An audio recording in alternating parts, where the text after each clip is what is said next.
نحمده ونصلي على رسوله الكريم أما بعد লাখ লাখ শুকর সেই মহান রব্বুল আলামিনের। আপনারা জানেন আমাদের সামনে মাহে রমজানুল মুবারক এসে গিয়েছেন। মাহে রমজানুল মুবারক বরকত, রহমত এবং বরকতে পরিপূর্ণ মাস। মাহে রমজান পাওয়ার পরে যারা নিজেদের পরিত্রাণের ব্যবস্থা করতে না পারে তাদের জন্য আফসোস। এই কারণেই শুরু থেকে সতর্কতার সাথে আমাদের খেয়াল রাখতে হবে এই সিয়াম সাধনায়, এই রমজানের বরকতে যেন আমরা নিজেদের পরিত্রাণের ব্যবস্থা করতে পারি। আগেও বলা হয়েছে, আল্লাহ বলেন রোজা আমার জন্যে, তার প্রতিদান আমি। মাহে রমজানুল মুবারকে সিয়াম সাধনার মাধ্যমে আল্লাহকে কিন্তু পাওয়ার কথা। প্রতিদান যদি আল্লাহ হন, প্রতিদানের মধ্যে যে আল্লাহ থাকার কথা তাকে তো পাওয়ার কথা, কি বলেন? সুতরাং আগে থেকে সতর্কতার সাথে আমাদেরকে রোজার দিকে খেয়াল রাখতে হবে যে আমরা যেন কোনো অবস্থাতে এই পবিত্র মাহে রমজানুল মুবারকের রোজাগুলা অবহেলার মধ্যে না কাটাই, আমাদের কোনো রোজা যেন নষ্ট হয়ে না যায়। বাল্যকাল থেকে আমরা রোজা পালন করে আসছি, কিন্তু নিজেদের ধর্ম না জানার কারণে, নিজেদের অজ্ঞতার কারণে রোজা সঠিকভাবে পালন করছে না। বলা হয় রোজার চাঁদ, রমজানের চাঁদ উদয় হওয়ার পর থেকেই শয়তান বন্দী হয়ে যায়। আসলে আমরা দেখেছি রমজান মাসে শয়তানি কাজ আরো বেশি বাড়ে না কমে? তাহলে এই কথাটা কি ভুল? শয়তান বন্দী হয়ে যায়, এই কথাটা কি ভুল না সত্য? শয়তান বন্দী হয় সত্য, সেটা হইল মারদুদ শয়তান, কিন্তু মানুষ শয়তানকে দরবন্দি করা হয় না। মানুষ শয়তান গুলার আরো শয়তানকে বাড়াইয়া দেয়। পেটে খিদা লাগলে উচিত দেখে না কি বাজাইয়া দেবে, কিন্তু মূল যে শয়তান মারদুদ শয়তান, সেই শয়তান তো বন্দি, মানুষ শয়তান তো আর অবসর থাকে না। সুতরাং আমরা যেন শয়তানের দলভুক্ত না হই, সতর্ক থাকতে হবে। আমরা যেন অন্তত পাপাচারে লিপ্ত হয়ে শয়তান না সাজে। মনে রাখতে হবে আগে আমাদেরকে প্রথম শয়তান চিনতে হবে। শয়তান কয় প্রকার, শয়তান কি জানতে হবে, বুঝতে হবে। আসলে শয়তান মানুষের নফস এক প্রকার শয়তান, মানুষ শয়তান, আবার জিন শয়তান। জিন শয়তান আছে, মানুষ শয়তান আছে, আর প্রবৃত্তি শয়তান আছে, যাকে নফস বলে। তো আমরা যদি এই তিনও শয়তানকে হেফাজত করতে না পারি, আমাদের মুসিবতের কারণ আছে। সম্মানিত আশিক রাসূল, জাকির বৃন্দ, শয়তানি কাজ কিন্তু শয়তানে করে না, মানুষই করে, কি বলেন? সাধনা করলে গিয়া দেখবেন মূলত শয়তান বলতে মানুষটাকে বোঝায়। যেমন এক ব্যক্তি খুন করেছে, তার বিরুদ্ধে কেস হয়েছে, পুলিশ তাকে গ্রেফতার করে চালান দিছে, হাকিম তার বিচার করতে বসেছে, সাক্ষী প্রমাণে সে দোষী সাব্যস্ত হয়েছে, হাকিম তাকে দিয়ে দিল জেল, যাবজ্জীবন জেল। ওই ব্যক্তি বলেন, স্যার আল্লাহর কসম আমি আসলে পাপের কাজ করি নাই, আমি তাকে খুন করি নাই। কে করেছেন? শয়তান আমাকে দেয়া খুন করেছে। শয়তানের ওয়াসওয়াসায় আমি এই লোকটাকে খুন করেছি, আমি কিন্তু করি নাই, শয়তান করেছে। হাকিম বলবে যে শয়তান ওই মানুষটিকে খুন করেছে, আমি সেই শয়তানকে যাবজ্জীবন দিলাম। কি বলেন? শয়তান এখানে কেউ আছে? মানুষকে কে খুন করেছে? আজ পর্যন্ত কোনো মানুষ দেখেন নাই যে শয়তান আপনি নামাজ পড়তে আসছেন, টাইনে ধরে আপনাকে মসজিদ থেকে বাইর করে দিছে, কোনোদিন করেছে? তাহলে শয়তান কোথায়? আসলে শয়তান কে? শয়তান বলতে মানুষকে বোঝায় যে মানুষটা শয়তানের কাজ করে তাকেই শয়তান বলে, আর যে মানুষটা ফেরেশতার কাজ করে সেই ফেরেশতা। দেখেন আমরা সমাজে বলে থাকি নামাজ রোজা পড়লে কি হবে, এটা একটা আস্থা শয়তান। বলেন না, তালাশ করে দেখেন আসলে এটা শয়তান। সুতরাং আমরা যেন নিজের নফস শয়তানকে মুসলমান করতে পারি সেই শিক্ষা নিতে হবে। তাসওয়ুফের ব্যাখ্যা বিশ্লেষণে জিনিসটা এইভাবে বেড়ে আসে, মানুষের সাধারণত দুইটা আত্মা আসে, এক হচ্ছে জীব আত্মা, আরেক হচ্ছে পরমাত্মা। মানবাত্মা এবং ফেরেশতার আত্মা, দুইটা আত্মার সমষ্টি হলো পরমাত্মা, আর তিনটা আত্মার সমষ্টিকে জীবাত্মা বলা হয়, যাকে নফসে আম্মারা কোরআনে বলেছে। সে তিনটা আত্মা হচ্ছে হিংস্র জানোয়ারের আত্মা, পশুর আত্মা আর শয়তানের আত্মা।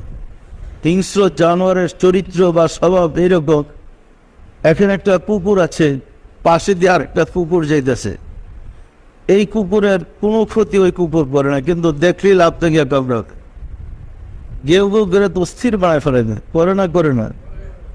এখানে একটা বিড়াল শুয়ে আছে, এরা আপনার যতই ট্রেডিং দেন, ইঁদুর দেখলেই লাভ থেকে ধরে।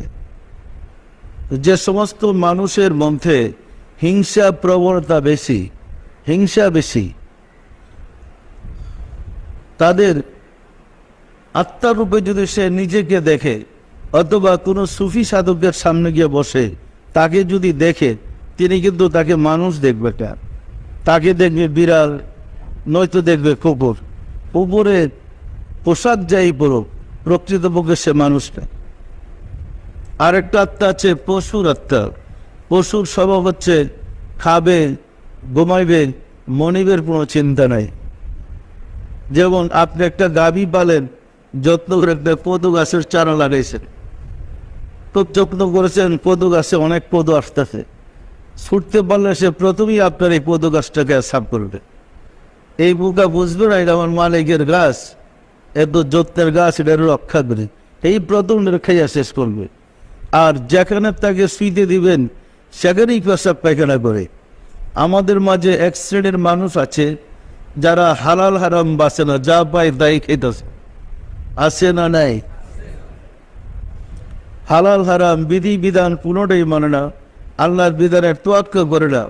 অন্তর দৃষ্টি দেওয়া ওই ব্যক্তি যদি নিজেকে দেখে, অথবা কোনো সুফি সাধক বা অলি আল্লাহর সামনে গিয়া বসে তাকে যদি দেখে, প্রকৃত যে তাকে মানুষ দেখবে না, দেখবে গরু, ছাগল, বকরি, দুম্বা ইত্যাদি, সে মানুষ নয়। আরেকটা আত্মা আছে শয়তান আত্মা।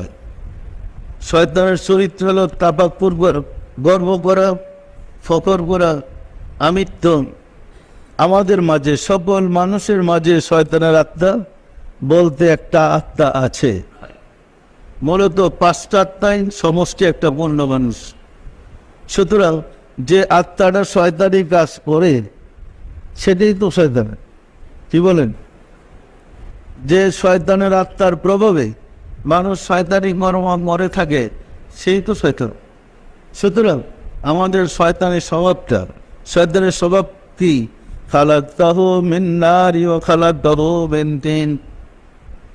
আল্লাহ বলছিলেন শয়তানকে, ফাসজুদু লি আদম, তোমরা আদমকে সেজদা করো। সমস্ত ফেরেশতারা সেজদা করলেন, শয়তান সেজদা করে না। সে বলে আমি আগুনের তৈরি আর আদম মাটির তৈরি, তার চেয়ে শ্রেষ্ঠ। এই চরিত্রটা কিন্তু আমাদের মাঝে আছে। আমি তার চেয়ে কম বুঝি, আমি তার চেয়ে কম জানি, এই চরিত্র আছে না নাই? এই চরিত্র যাদের মধ্যে প্রবল, আসলে সেই কিন্তু শয়তানের অনুচর। এই আমিত্বকে বিসর্জন দিতে না পারলে আপনি প্রভুর প্রতিনিধিত্ব লাভ করতে পারবেন না, আল্লাহতে আত্মসমর্পিত হইতে পারবেন না। আমিত্বর কারণেই মুআল্লামুল মালাকুত, ফেরেশতাদের যিনি নেতা ছিলেন, সর্দার ছিলেন, শিক্ষক ছিলেন, সে শয়তানে রূপান্তরিত হয়েছে। আমরা যদি আমিত্বকে বিসর্জন দিতে না পারি, আবাদত বন্দিকে কোনো কাজই লাগবে না। মাহে রমজানুল মুবারক প্রতি বছর একবার ঘুরে আসে আমাদেরকে চরিত্রবান করার জন্যে, আত্মশুদ্ধি শিক্ষা দেওয়ার জন্যে। আত্মা অশুদ্ধ হয় কতগুনা স্বররিপুর কারণে। যে সমস্ত রিপুর কারণে আত্মা অশুদ্ধ হয়, সিয়াম সাধনার মাধ্যমে সেই সমস্ত রিপুকে সংযমী করা সহজ হয়। মূলত শুধু সিয়াম সাধনা নয়, আত্মাকে সংযমী করার মেডিসিন আছে, ঔষধ আছে। সেই ঔষধ হচ্ছে ফায়েজ। বিভিন্ন ফায়েজের দ্বারা আত্মার বিভিন্ন রিপুকে দমন করতে হয়। মানুষের দেহের যেমন কতগুলা বিবার আছে, মানুষের দেহের যেমন কতগুলা রোগ আছে, যে সমস্ত রোগ দেহকে দুর্বল করে দেয়, জীর্ণ শীর্ণ করে দেয়, রুগ্ন করে রাখে, সেই সমস্ত বিমার থেকে নিজের দেহকে সুস্থ করার জন্য উপযুক্ত ডাক্তারের পরামর্শ নিয়ে তার সাজেশন মতে চললে রোগ সুস্থ হয়, মানুষটা ভালো হয়। হয় না? হয় না? আত্মার ডাক্তার উলি আল্লাহগণের পরামর্শ নিলে, উলি আল্লাহদের পরামর্শ মতো চললে আস্তে আস্তে আত্মার রোগগুলা দমন হয়ে যায়, আত্মা সুস্থ হয়, আবাদতে শান্তি আসে। অসুস্থ আত্মা থাকলে আবাদত করে কোনো ফল পাওয়া যায় না। যেমন বাংলাদেশের কথাই ধরেন, ঢাকার কথা, রাজধানীর কথা ধরেন, আজকে এমন কোনো মসজিদ নাই যেখানে নামাজের জন্য খালি জায়গা আছে। আছে? সব বড়। অথচ আল্লাহ বলেন, আকিমুস সালাত ইন্নাস সালাতা তানহা আনিল ফাহশাই ওয়াল মুনকার। সালাত কায়েম করো, নিশ্চয়ই সালাত মানুষকে যাবতীয় পাপ থেকে ফিরায়। তাহলে সালাত, এই নামাজ মানুষকে পাপীকে পাপ থেকে ফিরে। যদি আল্লাহর এই কথা সত্য হয়, ঢাকাতে যত মুসল্লি মসজিদ আছে, অন্তত এই লোকগুলো তো পাপ করার কথা নয়, ঠিক বলেন? কিন্তু বাচ্চা দেখেন যে এগুলো আধার কাতারে গিয়ে দাঁড়ায়, এটি 1 নম্বরে দাঁড়ায়, সারিতে দাঁড়ায় ঘুষ খায়। ইয়া দেখেন যত বেশি আবাদত করে এরা বেশি পাপ করে। তাহলে নামাজও পড়ে পাপও করে, কারণ কি? যে নামাজিকে পাপ থেকে ফিরায়, সে নামাজ পড়ে আমরা শিখে নেই। আমরা মন করে নামাজ পড়তেছি, কি করি? বক্তব্যে হুজুরে শিক্ষা দিছে, সূরা কারাতটা শুদ্ধ করে পড়েন, রুকুটা কেমনে করবেন, সেজদাটা কিভাবে করবেন, কত তাসবিহ দেরি করবেন, শিখছি কিন্তু ব্যায়ামটাই। কিন্তু একাগ্রতার সাথে যে নামাজ আদায় করতে হয়, একাগ্রতা বিহীনে নামাজ যে শুদ্ধ হয় না। হাদিস শরীফে বর্ণিত হয়েছে, লা সালাতা ইল্লা বিহুজুরিল কলব। একাগ্রতা বিহীনে নামাজ কবুল হয় না, নামাজই না। সেই একাগ্রতা আমাদের মাঝে নেই। একাগ্রতা না থাকার মূল কারণ আমাদের আত্মা অশুদ্ধ। আত্মা অশুদ্ধের মূল কারণ আত্মা বিমারগ্রস্ত। আত্মার বিমারের চিকিৎসা না করলে এই নামাজ আপনাকে মুক্তি দিবে না, বরং এই নামাজই আপনাকে জাহান্নামে পৌঁছে দেবে। যে নামাজ পড়লে জান্নাতে যাবার জন্য, এই নামাজটা আপনাকে ঠেললে জাহান্নামে নিয়ে যাবে। কেমনে? আপনি তো নামাজের দ্বারা বললেন, ইন্নী ওয়াজ্জাহতু ওয়াজহিয়া লিল্লাযী ফাতারাস সামাওয়াতি ওয়াল আরদ হানিফাও ওয়া মা আনা মিনাল মুশরিকিন। নামাজের দ্বারা এই দোয়াটা কি আমরা পড়ি? এর অর্থ কি? এর অর্থই হচ্ছে আসমান জমিনের মালিক মহান আল্লাহকে আমার সামনে হাজির করলাম এবং আমি অঙ্গীকার করতেছি, হে আল্লাহ, তোমার সাথে আমি কাউকে শরিক করি না, আর যারা শরিক করে আমি তাদের দলভুক্ত না বলে কিন্তু তাকবীরে তাহরিম নিয়ত বাঁধলাম। দেখেন, এই নিয়ত বাঁধার তো আল্লাহর সামনে আত্মসমর্পণ করলাম, হাত বেঁধে দিলাম, আমার আর দুনিয়ার কোনো কাজ করবো নেই। এখন আমার সাথে মালিকের সাথে আদান প্রদান, দুনিয়ার কোনো কাজকর্ম এখন আর চলবে না। কি আদান প্রদান? আলহামদুলিল্লাহি রাব্বিল আলামিন। আত্মসমর্পণ করে আল্লাহর সামনে দাঁড়িয়ে আল্লাহর প্রশংসা করতেছি। আল্লাহর প্রশংসা দিয়ে আমি নামাজ শুরু করলাম।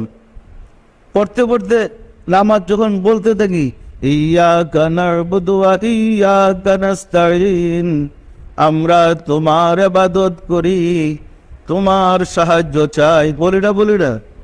যখন মুখে বলতেছি তালাওয়াত করতেছি, তোমার ইবাদত করি, তোমার সাহায্য চাই।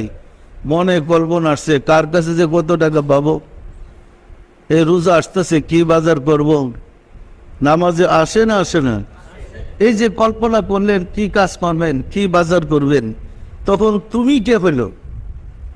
যার কল্পনা করতেছেন তিনি কি তুমি হইল না? উজু করে নিয়ত বেঁধে আল্লাহর সামনে দাঁড়াইয়া গায়রুল্লাহকে আপনি সেজদা করতেছেন। যার কল্পনা করতেছেন সেজদা তো সেই পাইতেছে। সুতরাং আল্লাহকে ছেড়ে গায়রুল্লাহকে সেজদা করে আমাদের রাস্তা সহজ করে নিছি জাহান্নামে যাওয়ার জন্য। এই কারণে রাসূল পাক সাল্লাল্লাহু আলাইহি সাল্লাম প্রথম জীবনেই যারা ইসলাম গ্রহণ করেছে তাকে আগে মুমিন বানাইছে, ইমানদার বানাইছে। ইমানদার বানানোর কৌশল তার কলবের ভিতরে ইমানের নূর প্রবেশ করে দিয়েছে। ফলে সে আল্লাহ আল্লাহ জপ করতে করতে তার হৃদয়টাকে আল্লাহর দখলে নিয়ে গেছে।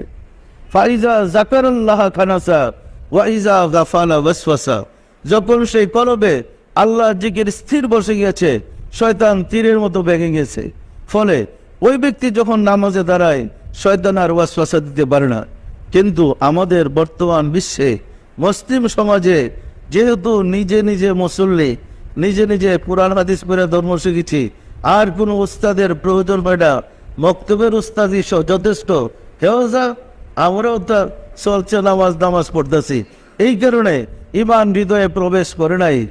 ইমান হৃদয়ে না থাকার কারণেই আমরা যা খুশি তা করতেছি, নামাজও পড়তেছি। নামাজ আমাদের একটা ফ্যাশন হয়ে গেছে।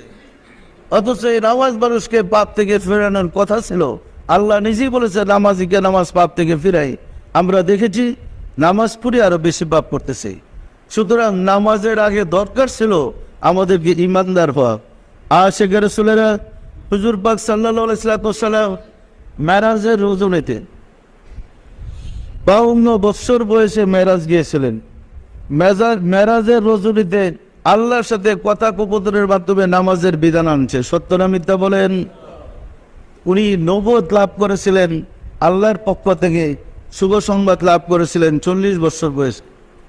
40 থেকে 52 কত বছর? 12 বছর পরে নামাজের বিধান আসছে। এর আগে কিন্তু নামাজ ছিল না। এই 12 বছর সাহাবাদেরকে কি তালিম দিলেন? সেই তালিমটা ছিল ইমানদার হও, মুমিন হও, মুমিন ব্যক্তির উপরে নামাজ ফরজ। আর এখন আমরা মুমিনের প্রয়োজন মনে করি না নামাজ ফরজ, নামাজি হোক। ফলে নামাজ আমাদেরকে ঠেকাইতে পারছে না। সম্মানিত আশিক রাসূলেরা এই সিয়াম সাধনার মাধ্যমে, আত্মশুদ্ধির মাধ্যমে আমরা যদি সত্যিকার আত্মশুদ্ধি লাভ করতে পারি, আমাদের ইবাদত শুদ্ধ হবে। ইবাদত শুদ্ধ হলেই ইবাদতের ফল আমরা ব্যক্তি জীবনে লাভ করতে সক্ষম হব। এই কারণে সিয়াম সাধনা আমাদের সহায়ক হবে আত্মশুদ্ধির জন্য। কারণ সিয়াম সাধনের কতগুলো সিস্টেম দেওয়া আছে। বলা হয়েছে যদি রোজার মাসে তোমাকে কেউ গালি দেয়, তুমি তাকে বলো ভাই আমি রোজা, আমি ঝগড়া করতে পারবো না। বলা হয়েছে কিন্তু কতটা আপনাকে তালিমটা দেওয়া হচ্ছে, ট্রেনিংটা দেওয়া হচ্ছে কিভাবে আপনি পাপ থেকে ফিরে থাকবেন। সুতরাং আত্মসত্য লাভ করতে পারলে এমনি পাপ করতে পারবেন না, কেমন পাপ করবেন? আপনার আত্মা যদি পাপ করতে না চায় পাপটা করবেন কিভাবে? এই কারণে সুফি সাধকগণ আত্মশুদ্ধির শিক্ষা দেয়।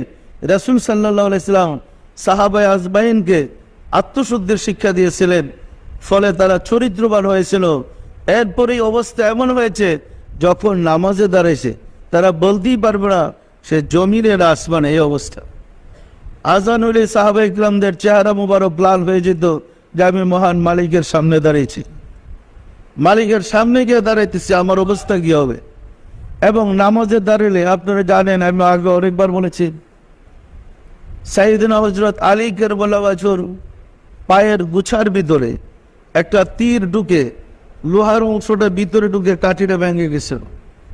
কিছুতেই সাহাবারা ওই লোহার খণ্ড বের করতে পারতেছিল না, তীর বাইর করতে পারতেছিল না।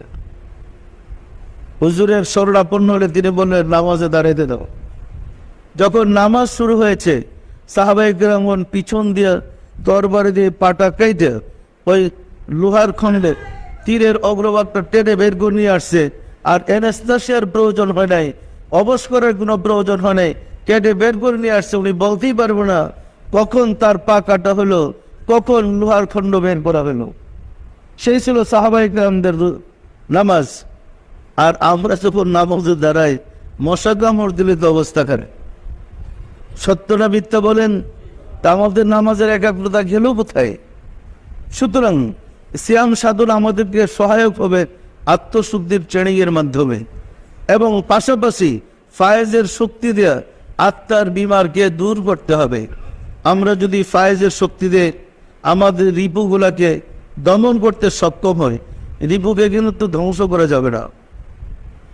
অনেকে মনে করে বা বলে থাকে রিপু ধ্বংস করে দেবে। রিপু ধ্বংস হলে আপনি বাঁচবেন না। রিপুকে সংযমী করা যায়, ধ্বংস করা যায় না। রাসূল বলেছেন, তোমাদের ভিতরে শয়তান আছে, আমার ভিতরে শয়তান আছে। আমার শয়তানকে আমি মুসলমান করেছি, তোমাদের শয়তানকে তোমরা মুসলমান করে নাও। রিপুকে সংযমী করা যায়, ধ্বংস করা যায় না, বসে আনা যায়। রিপু আপনার কথা মতে চলবে। আপনি যদি আত্মশুদ্ধি লাভ করতে পারেন, রিপুগুলো যেমন কাম রিপু আছে, অসংযমী থাকলে সে অবৈধ কাজ করে বসবে। আপনি যদি কাম রিপুকে কন্ট্রোলে আনতে পারেন, আপনার মধ্যে প্রেম সৃষ্টি হবে, যে ঐশ্বরিক প্রেমে আপনি আল্লাহকে পেয়ে যাবেন। আমি পরিশুদ্ধ হলে আল্লাহর প্রেম জাগ্রত হয়।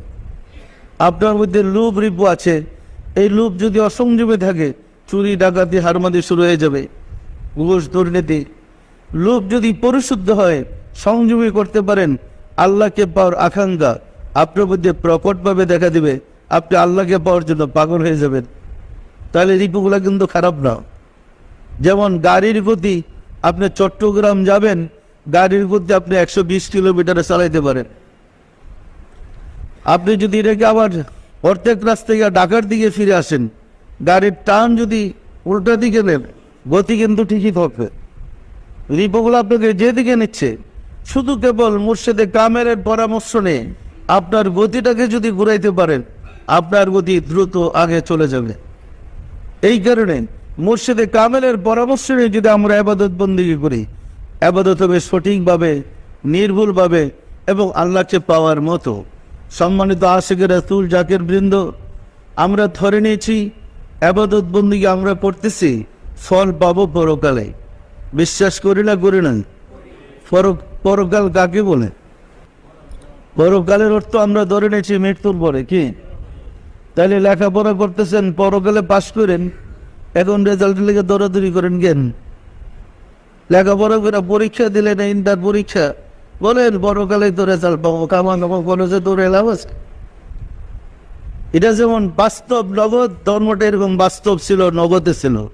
যেহেতু আমরা বাস্তবে পাই না, সঠিকভাবে ধর্ম পালন করছি না, বলি পরকালে তো পাবো। পরকালে কি পাবেন এখন যদি না পান? অতীতে যত নবী হয়েছে, রাসূল হয়েছে, ওলি আল্লাহ হয়েছে, একজনও পরকালে গিয়া নবী হয় নাই, পরকালে গিয়া রাসূল হয় নাই, পরকালে গিয়া ওলি আল্লাহ হয় নাই। ওলি আল্লাহ কি কেউ পরকালে গিয়ে হয়েছে? ইহকালেই। আমরা ইহকালে পাই না, এখন কি বোঝাই মনে রে? যাক, পরকালে তো পাবোই। দুনিয়াতে যখন আল্লাহরে দেখলাম না, মরার পরে তো দেখবো। আরে মরার পর দিয়ে দুইটা চোখ দেখবেন কি দিয়ে? সুতরাং বুঝতে চেষ্টা করেন, পরকাল বলতে বোঝায় কর্মের শেষে যে কাজটা করছেন, এর পরেরটি আপনার এই কাজের জন্য পরকাল। 1 বছর লেখাপড়া করে পরীক্ষা দিচ্ছেন, এর পরকাল রেজাল্ট। যেহেতু আমরা সঠিকভাবে ইবাদত করছি না, আশা করতেছি পরকালে ফল পাবো। সম্মানিত আশিকের রাসূল জাকির বৃন্দ, নামাজে দেখেন আমরা সালাম ফিরাই, নামাজটা শেষ করার আগে আসসালামু আলাইকুম ওয়া রাহমাতুল্লাহ বলেন না? বলেন না? এই সালামটা কার? কেন সালাম দেন? কাকে দেন? এটাই পরকাল। এই যে রুকু সাজদা যেগুলা করলেন, এটার রেজাল্টটা রাব্বুল আলামিন আপনার সাথে মিশে আপনার জবান দিয়া বাইর করে জানাইতেছে, তুমি আমার তরফ থেকে শান্তি গ্রহণ করো, যেহেতু তুমি সুন্দর নামাজ আদায় করেছো। অর্থ তো জানি না কি করলাম, কি মনে করলাম সালাম দেওয়া নামাজ শেষ করলাম। এর অর্থ ছিল সালাম দেওয়া পুরস্কার নিয়ে নামাজ থেকে বের হয়ে যায়। পরিষ্কার না? পরিষ্কার না? নামাজ যে পড়লাম, সালাম দেওয়া নামাজ শেষ করলাম না, পুরস্কার সহ নামাজ থেকে আমি বের পেলাম। কথাটা ছিল এই, যেহেতু আমরা জানি না, ওই জগতে আমরা নাই, আমরা শরীয়তের জগতে আছি, মারেফতের দরকার কি? নিজে নিজে আমল করতেছে। এই কারণেই বলি, পরকালে যাদের অন্তর দৃষ্টি খুলেছে, সালাম ফিরানোর সাথে সাথে দেখবে তার নামাজটা কোন ক্যাটাগরির কবুল হয়েছে, কোন ক্লাসের নামাজ কবুল হয়েছে, সে কত পার্সেন্ট নাম্বার পেয়েছে, সাথে সাথে সে বুঝবে। এবং সেটা সঙ্গে সঙ্গে তার হৃদয়ে অনুভব হবে সে কি পুরস্কারটা পাইল। পরকাল পর্যন্ত অপেক্ষা করবে না। যেমন আপনারা যখন ফায়েজে বসেন, মোরাদবায় ফায়েজ পান, যেদিন ভালো ফায়েজ পান নিজেরা জিজ্ঞাসা করে দেখেন, কান্দাকে টেকদম অস্থির। পুরা ফায়েজ পেলে তখন মনে হয় যে আপনি গুসল টুসল করে যখন বরফ একটা শান্তির মধ্যে আল্লাহ বসে রেখেছে, মনে হয় না? হয় না? ওই ফায়েজটা তো বড় গেলে দেয় না, যখন চাইতেছেন তখনই তো আল্লাহ তো বলছে ফাজ পুরুনি পরে কি আজ করবো, তুমি আমাকে স্মরণ করো, সাথে সাথে আমি স্মরণ করব। আমি ছেলে বাপের ডাকে আব্বা আব্বা, এখন ওই বাপে বলে কি পরকালে জবাব দেবো, তো ওই ছেলে বাপের ডাকবে নাকি? আপনি আল্লাহরে ডাকছেন, এখনই জবাব দেওয়ার কথা। আমরা সিস্টেম হারিয়ে ফেলেছি, আমরা বিপদগামী হয়ে পড়েছি, ফলে আবাদত করে আমাদের কোনো লাভ হচ্ছে না। সম্মানিত আশিকের রাসূল জাকির বৃন্দ, মাহে রমজানুল মুবারক আসতেছে। আমাদের প্রতিটা নিয়ম, প্রতিটা আহকাম সতর্কতার সাথে পালন করতে হবে এবং খেয়াল রাখতে হবে আমার রোজাটা কোন ক্যাটাগরির আমি পালন করতেছি। আমরা বলেছিলাম শ্রেণী বিন্যাস হিসাবে রোজা 3 ভাগে বিভক্ত: সাধারণ মানুষের রোজা, আর মধ্যম শ্রেণীর রোজা, আর উত্তম শ্রেণীর রোজা। সাধারণ মানুষের রোজা হচ্ছে পানাহার কামাচার থেকে বিরত থাকলেন, সূর্য উদয় থেকে অস্ত পর্যন্ত পানাহার কামাচার থেকে বিরত থাকলে রোজা হইল। মধ্যম শ্রেণীর রোজা হচ্ছে পানাহার, কামাচার এবং পাপাচার থেকে, পাপের কল্পনা থেকে বিরত হতে পারে। আর ওলি আল্লাহদের রোজা বা উত্তম শ্রেণীর রোজা হচ্ছে পানাহার, কামাচার, পাপাচার, পাপের কল্পনা থেকে বিরত থাকার পরে সর্বাবস্থায় আল্লাহর প্রেমে ডুবে থাকা। আল্লাহর প্রেম থেকে একটু ফাঁক ফেলেই রোজাটা ভাঙা যায়। যে ক্লাসের তার পরীক্ষাটা তো ওই রকমই হবে। গত বছর যদি আমরা 3য় শ্রেণীর রোজা পালন করে থাকি, এইবার আমাদের খেয়াল রাখতে বন্ধুতে পক্ষে যেন 2য় শ্রেণীতে যেতে পারে। এবারও যদি 3য় শ্রেণীর রোজা পালন করি, তাহলে আমার রোজা থেকে লাভ কি? আমি কি বলতে চাই যে বিষয়টা বুঝতে পারছেন তো? প্রথম শ্রেণীর রোজা, প্রথম ক্লাসের রোজা হচ্ছে পানাহার, মানে 3য় শ্রেণীর রোজা হচ্ছে পানাহার কামাচার থেকে বিরত থাকা। গত বছর যদি পানাহার কামাচার থেকে বিরত ছিলাম, কিন্তু মাঝে মাঝে পাপের কাজ করে বসছে, পাপের কল্পনা আসছে, এরকম হয়। এইবার সতর্ক থাকতে হবে, সারা দিনের মধ্যে যেন আমার একটা পাপের কথা মনে না আসে। নিজেকে গার্ড দিয়ে এটা থেকে সেফ থাকতে হবে। কোনো দিকে মন যাইতে চাইলে আস্তাগফিরুল্লাহ তোবা করে স্মরণ করতে হবে, আমার রোজা কিন্তু ভেঙে যাবে। পরিষ্কার না? পরিষ্কার না? যদি গত বছর পানাহার, কামাচার, পাপাচার, পাপের কল্পনা থেকে বিরত থাকার মতো রোজা করে থাকি, চেষ্টা করতে এইবার আমরা যেন প্রথম সারি রোজা করতে পারি। প্রথম সারি রোজা শুভে চাঁদের থেকে সূর্যাস্ত পর্যন্ত যতটুকু সময় আপনি জাগ্রত থাকলেন, সর্বক্ষণ আল্লাহ ধ্যানে থাকেন। চেষ্টা করতে হবে। একদিনে কেউ ওলি আল্লাহ হয় না, একদিনে কেউ MA পাস করতে পারে নাই, পড়তে পড়তে MA পাস করতে হয়। সত্য না মিথ্যা বলেন? তাহলে পুরো সিয়াম সাধনায় আমাদের সতর্কতার সাথে কাজ করতে হবে। ইফতারের আগেই খেয়াল রাখতে হবে যে আমি আজকে সারাদিন কি কি কাজ করেছি। মোটামুটি একটা রুটিন, সারাদিন কি করছি মনে থাকবে তো। এরপরে যদি কিছু ত্রুটি থেকে যায়, তোবা করে আজিজি করে ইফতার সামনে রেখে একটু মিলাতরা করে, ইচ্ছা করলে সারাদিন তো কাজকর্ম করেই ইফতারটা সামনে রেখে এরপর আমরা একটু মিলাদ পড়তে পারি। যেদিন সময় কম হয়, মনে করেন যে আজকে মাত্র 15 মিনিট সময় আছে, আমাদের মিলাদ তো একটু লম্বা সুরা, আধা ঘন্টা লাগে। যেদিন সময় কম হয়, বাচ্চা কাচ্চারা ইফতার রেখে 15 মিনিটের ইফতার মিলাদ পড়েন। যেটা ডাবল পড়েন এটা সিঙ্গেল করে পড়েন, আজিজি করেন। মিলাদের মাধ্যমে হুজুর সাল্লাল্লাহু আলাইহি ওয়াসাল্লামের মহব্বত নিয়ে ইফতারটা করেন, যেন এই মিলাদের বরকতে সারাদিনের রোজাটা আপনার কবুল হয়ে যায়। পরিষ্কার না? পরিষ্কার না? পারবেন এইভাবে কাজ করতে? কারণ ওই সময়ের দোয়া আল্লাহ খুব সুন্দরভাবে শোনেন। আবার আপনার রাসূলের সাথে মিলাদ পড়তেছেন, আল্লাহ ফেরেশতাদের নিয়ে গর্ব করবে, তোমরা নিষেধ করছিল আমার এই বন্দাকে পাঠাইতে? এখন দেখো তার সামনে খাবার, পানীয়, খাবার সব আছে, কিন্তু খিদায় তার পেট সুই সুই করতেছে, পিপাসায় তার গলা শুকিয়ে গেছে, সে এখন কেন খাচ্ছে না প্রশ্ন করবেন। ফেরেশতারা বলবে আল্লাহ তোমার ভয়ে, যেহেতু রোজা খোলার সময়টা নেই। আল্লাহ বলেন আমি কি তাদের মুক্তির ব্যবস্থা করব না? ওই সময় যদি আমরা রাসূলের সাথে মিলাদ পড়ে ইফতার করি, আমাদের অবশ্যই রোজা কবুল হবে এবং সে ফজিলত আমরা পাব। তাই ইফতারের আগে আধা ঘন্টা আগে থেকে প্রস্তুতি নেন এবং ছেলে মেয়ে সবাইকে নিয়ে নিজেরা মিলাদটা করেন। পারবেন এটা করতে? চেষ্টা করবেন। আর সেহরির পরে আমাদের যে রুটিন আছে রহমতের, সেই নিয়ম অনুযায়ী কাজ করে যাবেন। সেহরির পরেও আমাদের একটা মিলাদ আছে, মিলাদটা করে আল্লাহর সাহায্য যাবেন। আল্লাহ তোমার হাবিবের বরকতে যেমন রোজা তুমি চেয়েছ, যে রোজার বিনিময়ে তুমি বলেছ রোজা আমার জন্য, তার প্রতিদান আমি নিচে, আমি রোজা শুরু করতেছি তোমার হাবিবের মিলাদের মাধ্যমে। দয়াময় আমাকে ওই রোজা রাখাও যে রোজা দিয়ে আমি তোমাকে পাও, তোমাকে পাওয়ার জন্য যে রোজা আমার সহায়ক হবে সেই রোজা রাখার সুযোগ করে দাও। এইভাবে আজিজি করে মিলাদের মাধ্যমে আপনি সেহরির পরে রোজাটা শুরু করেন। পারবেন তো? এবং সারাদিন খেয়াল রাখবেন আমি কোন পাপটা করে বসতেছি, কোনো পাপ যেন আমাকে টাচ করতে না পারে। পারবেন? আসুন রাব্বুল আলামিনের সাহায্য চাই, তিনি যেন দয়া করে আমাদেরকে সঠিকভাবে তার নির্দেশ পালন করার সুযোগ করে দেন। আমিন। আউযু বিল্লাহি মিনাশ শাইতানির রাজিম। বিসমিল্লাহির রহমানির রহিম। আস্তাগফিরুল্লাহ